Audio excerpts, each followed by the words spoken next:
Folks, Charlie Gibble, Certified Financial Planner here. Are you ready for this? Because in about 4 minutes, I'm going to explain how your Social Security is calculated, and we're going to move fast here. So here's what the Social Security Administration does. They don't say, hey, here's what you made your last year of working, and we're going to replace that with Social Security. Oh, heck no. They're only going to replace about 40% or so of your pre-retirement earnings. At least that's what the average is throughout the country. So how do they arrive at this formula here?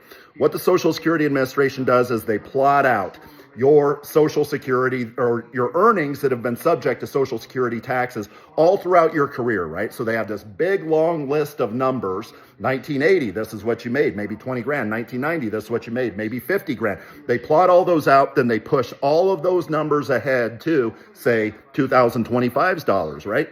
So we have a bunch of different numbers in 2025's dollars. What does the Social Security Administration do then? What they do is they will cherry pick the top 35 years of inflation adjusted earnings. They will cherry pick your top, not the last, but your top 35 years, and they will add them up. They'll add them up, and then they will divide by not 35, because that would give us years, right? The average years, the average amount of income per year.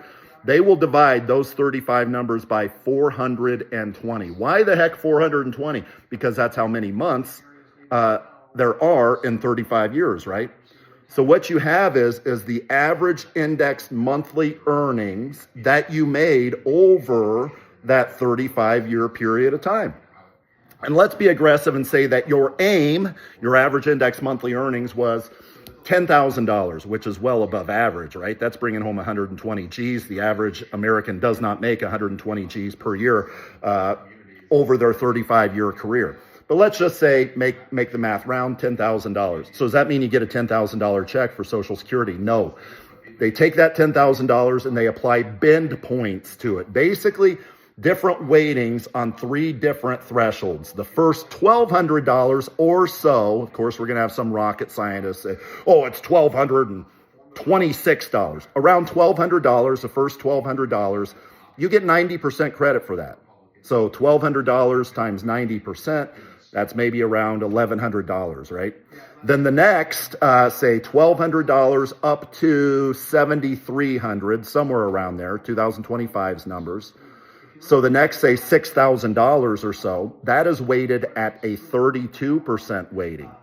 And that may come out to, say, $6,000 in that category at 32%. That may come out to be around $2,000, right? So we have $1,100 down here. We have $2,000 here. That's what, $3,100. But we still have some left because we're only up to $7,300 total. Our AIME was $10,000. So you have this final tier here. And that final tier is everything above that $7,300 number, which if we have $10,000 in AIME, that would be what, $2,700 times 15%. That's the weighting on that final tier there.